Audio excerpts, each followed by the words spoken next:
अस्सलाम वालेकुम। Welcome back to my YouTube channel Urdu plus जमात नवम मजमून जुग्राफिया सबक नंबर 9 तिजारत हिस्सा 3।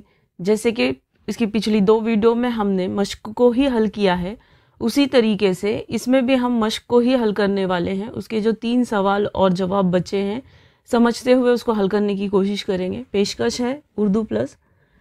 ये जो सबक है आपकी दरसी किताब के सफ़ा नंबर 66 से 74 पर मौजूद है। दाल है आपका ओपेक और आपेक तिजारती तंजीमों के अफ़ाल का फ़र्क लिखिए। अफ़ाल का मतलब, अफ़ाल जो है फ़ेल की जमा है। फ़ेल का मतलब होता है काम। तो ये तंजीमों के बारे में हमने किताब में भी पढ़ा है और मेरी वीडियो में भी हमने उसका एक्सप्लेनेशन देखा हुआ है। तो ओपेक और आपेक, तो आपको जब भी आप फ़र्क लिखोगे तो आपको ये ध्यान में रखना है कि जब फ़र्क लिखते वक्त पहला पॉइंट, पहले कॉलम का पहला पॉइंट दूसरे कॉलम का पहला पॉइंट आमने सामने ही होना चाहिए।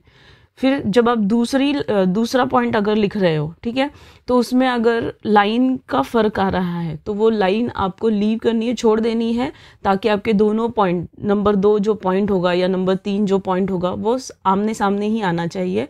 तभी फ़र्क लिखने में भी समझ में आता है और लिखने में भी आसानी होती है। ठीक है, तो पहला पॉइंट है मादनी तेल के बैनुल अक़वामी तिजारत बरामद करती है। तो ओपेक जो तंजीमें हैं, तंजीम का मतलब मैंने पिछली वीडियोस में भी आपको बताया कि ग्रुप होता है और ग्रुप बनाकर जब काम हम करते हैं तो काम में आसानियां होती हैं। तो उसी तरीके से ये जो ओपेक है, मादनी तेल जो है बैनुल अक़वामी तिजारत यानी एक दूसरे ममालिक को क्या करता है, बरामद यानी भेजता है। तो अरब इमारात को अगर आप देखोगे तो वहाँ पर मादनी तेल बड़े पैमाने पर पाया जाता है। ठीक है ना। फिर आपेक का जो पहला पॉइंट है वो ये है एशिया। अब एशिया क्या है, बर्र-ए-आज़म एशिया, बहरुल काहिल के इलाके। बहरुल काहिल सबक नंबर 7 में भी हमने इसका जिक्र पढ़ा है, समंदर है ये। आज़ादाना तिजारत माशी ताउन को फ़रोग देती है। तो यहाँ पर क्या हो रहा है, बर्र-ए-आज़म एशिया के कुछ ममालिक और बहरुल काहिल के जो आसपास के जो ममालिक है वो इस ग्रुप के मेंबर हैं और वो एक दूसरे के साथ तिजारत आज़ादाना तौर पर करते हैं, मतलब किसी चीज़ की रोक टोक नहीं होती इन लोगों के दरमियान। फिर ओपेक का सेकंड पॉइंट है मादनी तेल फराहम करने वाले ममालिक की तंजीम है। तो वही अभी जैसे कि ऊपर के ही पॉइंट में हमने पढ़ा है कि मादनी तेल के फराहम मतलब ये ऐसे ममालिक हैं क्या करते हैं जो मादनी तेल दूसरे ममालिक को देते हैं। इस तंजीम में ऐसे ममालिक शामिल हैं। फिर दूसरा है आपेक का एशिया बहरुल काहिल के ममालिक की इलाकाई तंजीम है, मतलब उस इलाके में जितने भी ममालिक हैं वो सब उस इलाके में जितने भी ममालिक हैं वो उस तंजीम का क्या है, रुकन है। फिर नंबर 3 है ओपेक का रुकन ममालिक में तेल की पैदावार और कीमतों की निगरानी करता है। ये जो रुकन ममालिक है ओपेक के, वो ये करते हैं कि तेल की पैदावार यानी किस मुल्क को कितना तेल भेजना है और कितनी कीमत में भेजना है। कि कीमत ऐसे तो नहीं कि एकदम से बढ़ जा रही है, अगर बढ़ रही है तो उसकी क्या वजूहात है, ये सब का जो रिकॉर्ड है या ये सब की मालूमात ये तंजीम रखती है। फिर नंबर 3 रुकन ममालिक में इलाकाई और तकनीकी ताउन को फ़रोग देता है। जैसे कि इसकी पिछली वीडियो में भी सबक हिस्सा 2 में भी हमने पढ़ा है कि इलाकाई और तकनीकी ताउन क्या है। तो मैंने आपको बताया कि ज़माना क्या होता है, जैसे जैसे बदलता है तो चीज़ें भी बदलती हैं। मशीन जैसे कंप्यूटर का इस्तेमाल ज़्यादा हो रहा है, टेक्नोलॉजी का इस्तेमाल ज़्यादा हो रहा है। तो मैंने आपको फ़ोन पे, गूगल पे के बारे में बताया था, ऑनलाइन ट्रांजेक्शन्स के बारे में बताया था। तो धीरे धीरे चीज़ें क्या होती है, बदलते रहती है और जिनको सीखना ज़रूरी होता है। फिर नंबर 4, और अगर उसमें कुछ गड़बड़ी भी आती है, ताउन करना मतलब मदद करना। ऑनलाइन ट्रांजैक्शन करते वक्त आपने देखा होगा कभी कभी पैसा ट्रांसफ़र नहीं होता, कभी मुश्किल आ जाती है, कहीं पैसा अटक जाता है। तो इस तरीके की जो भी मुश्किल रहेगी उसको भी हल करने की कोशिश करते हैं। फिर नंबर 4 आता है मादनी तेल की बरामदात में मुवाफ़क़त रखने की कोशिश करना। यानी ओपेक जो तंजीम है मादनी तेल ही फराहम कर रही है, इसके अलावा उसके पास कोई कुछ भी पॉइंट नहीं है। देखो, तो आप क्या करेंगे कि मुवाफ़क़त रखना मतलब जिस मुल्क को वो जितने तादाद में, जितनी क्वांटिटी में तेल दे रही है उसको बराबर उतनी क्वांटिटी में देते रहना, उससे ज़्यादा जो है बिल्कुल भी कम ज़्यादा होने ना देना। ठीक है। आपेक का चौथा पॉइंट है रुकन ममालिक में इलाकाई और तकनीकी हम आहंगी कायम करने की कोशिश करना। रुकन ममालिक जो है तो उसमें आपने देखा होगा कि क्या होता है ना, एक ग्रुप जब बनता है तो ग्रुप में अलग अलग सोच के लोग होते हैं, तो उनको एक सोच पर लाकर या एक फैसले पे लाने के लिए बहुत मुश्किलात पेश आती। तो यही होता है कि तकनीकी हम आहंगी कायम करने की कोशिश की जाती है, लोगों को एक साथ लाने की कोशिश की जाती है। अगली स्लाइड पर है बर्र-ए-आज़म एशिया की अहम तिजारती तंजीमों के अफ़ाल लिखिए। तो इस जवाब में आपको 3 तंजीमों के बारे में बताया जाएगा, क्योंकि उसने बर्र-ए-आज़म एशिया बोला है, ठीक है। तो बर्र-ए-आज़म एशिया में क्या होता है, हमारा भारत मुल्क भी आता है। तो सार्क तंजीम सबसे पहले आपको दी गई है।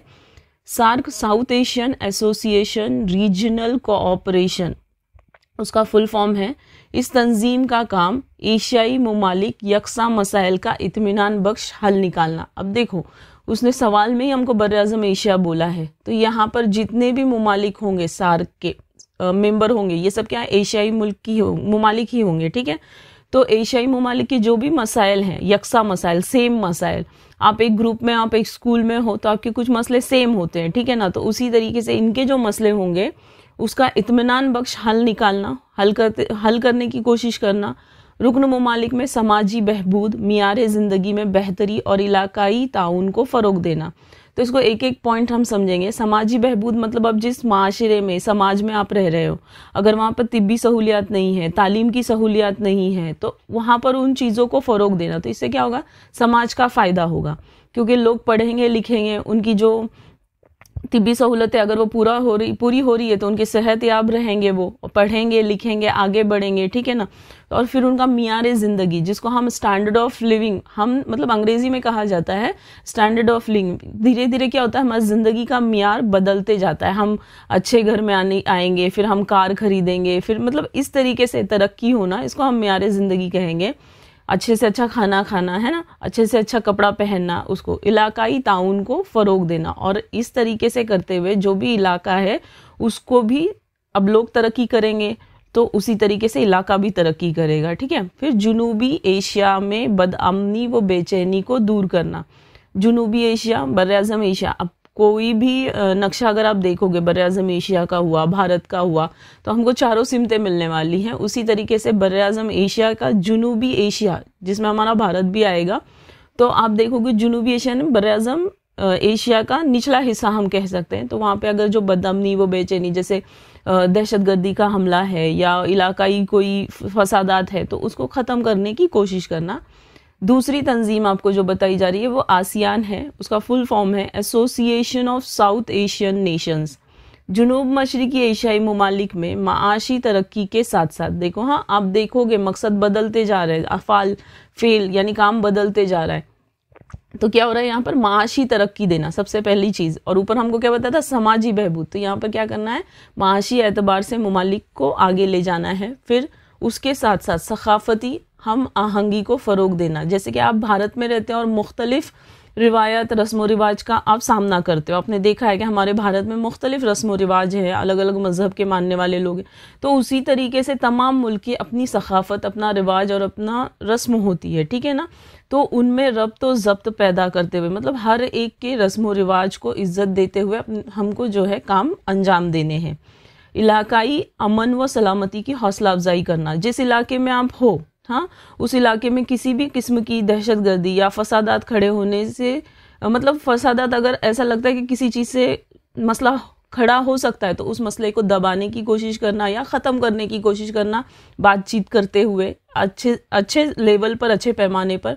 और उसी तरीके से अगर कहीं पर अमन कायम है तो ऐसे इलाके की हौसला अफजाई करना, ताकि वो और भी काम कर सके अमन लाने की कोशिश में, मतलब सुकून बर्पा करना वहाँ पर। रुकन ममालिक को मज़ीद तिजारत के लिए टैक्स में मराद देना। तो आसियान तंजीम के रुकन ममालिक जितने भी हैं, तो उनमें क्या होता है, जो टैक्स बरामद और दरामद पर जो टैक्स लगता है, इंपोर्ट एक्सपोर्ट पर हम कहते हैं, तो उसमें क्या करना, कुछ डिस्काउंट दे देना, कमी ज़्यादती कर देना, इस तरीके से। अगली स्लाइड पर इसी सवाल को हमने कंटिन्यू किया है। एपेक, अगली जो आपकी तंजीम है, एशियन पैसिफिक इकोनॉमिक्स कोऑपरेशन, क्योंकि मैंने सवाल को पढ़ते ही आपको बताया था कि इसमें 3 तंजीमों का जिक्र आएगा जो बर्र-ए-आज़म एशिया से ताल्लुक़ रखती है। तो हमको बर्र-ए-आज़म एशिया की तंजीमों के बारे में पूछा गया है ना। तो एशिया बहरुल काहिल, इसके बारे में हमने अभी फ़र्क वाज़ा कीजिए उसमें पढ़ा है। एशिया बहरुल काहिल के इलाके में आज़ादाना तिजारत और माशी ताउन को फ़रोग देना, रुकन ममालिक में इलाकाई और तकनीकी ताउन को फ़रोग देना। तो जितने भी रुकन ममालिक है, ये क्या करते हैं, उतने अपनी तंजीम में जितने भी रुकन ममालिक हैं आज़ादाना तिजारत करते हैं, एक दूसरे को पैसे के ताल्लुक से, मतलब किसी को पैसों की ज़रूरत हुई तो उसको पैसे की देकर मदद करने की कोशिश करते हैं। रुकन ममालिक में इलाकाई और तकनीकी जो भी इलाके की ये है वो और टेक्नोलॉजी को फ़रोग देते हुए काम की जाती है ये तंजीम। अगली स्लाइड पर है आपका किसानों के नुक्ते नज़र से फ़रोख्तकारी की अहमियत लिखिए। आप फ़रोख्तकारी, जैसे कि सबक की वीडियो में भी मैंने आपको बताया कि फ़रोख्तकारी को अंग्रेज़ी लफ्ज़ है मार्केटिंग, जिसको आपने कॉमर्स में पढ़ा हुआ है। तो किसानों के नुक्ते नज़र से तो आपके इस सबक में जो है अहमद बाबा का जिक्र किया गया है कि उनके बेटे ने जब तालीम हासिल की तो उसको मार्केटिंग का ख्याल आया।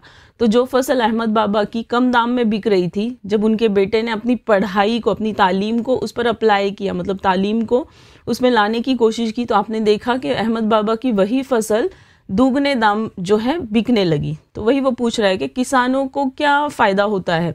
तो जवाब, मालूमात एक अहम किरदार अदा करती है। जाहिर सी बात है, जब तक आपको चीज़ों की मालूमात नहीं होगी, जैसे किसी चीज़ का आपको इस्तेमाल करना है, पूरी तरीके से आपको उसका नॉलेज नहीं होगा तो आप उसका प्रॉपर यूज़ नहीं कर सकते। जैसे कि अभी इंटरनेट है, हम क्या करते हैं, ज़्यादातर लुत्फ़अंदोज़ होने के लिए करते हैं, लेकिन इसका सही इस्तेमाल अगर हम करें तो बहुत आगे जा सकते हैं ना।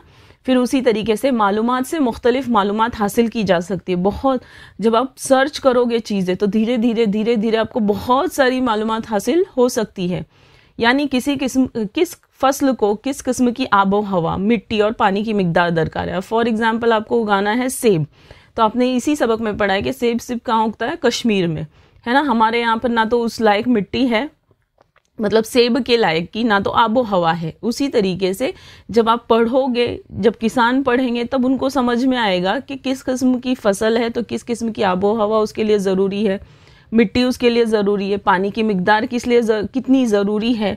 तो इस किस्म की मालूमात से किसान अपने फसल को एक अच्छा मियार और पैमाना दे सकता है। अगर ये तमाम चीज़ें मालूमात हुई तो एक क्वालिटी आ सकती है उन फसलों में और एक पैमाना बन सकता है, तो वो मंसूबा बना सकता है। और दूसरा पॉइंट, वो प्लानिंग कर सकते हैं कि फसल कब, कहाँ और किस तरह उसकी पैदावार की जाए। मतलब अगर देखो आप प्लानिंग कर रहे हो, मंसूबा कर रहे हो, तो काम आपका क्या होता है, बेहतर से बेहतर होता है। फिर इस किस्म की मालूमात किसान को फसल की कीमत तय करने में मदद करती है। जाहिर सी बात है, जितना आप खर्च करोगे, जितनी आप मेहनत करोगे, तो कीमत भी उसी हिसाब से तय करोगे। फसल की कीमत थोक बाजार में क्या होनी चाहिए, थोक बाजार जहाँ से इकट्ठा सामान उठाया जाता है उसको हम क्या कहेंगे, थोक बाजार। तो फसल की कीमत उसमें क्या होगी, जब हम दरामद और बरामद कर रहे हैं, यानी दूसरे ममालिक में बैरून ममालिक में अगर हमको फ़रोख्त कर रहे हैं, तो उस वक्त उसकी कीमत तय करने में मदद मिलती है। अगर ये वीडियो आपको पसंद आती है तो लाइक कीजिए, सब्सक्राइब कीजिए और शेयर कीजिए। इंशाल्लाह अगले सबक का मुताला हम अगली वीडियो में करेंगे। जज़ाकल्लाह एंड थैंक यू।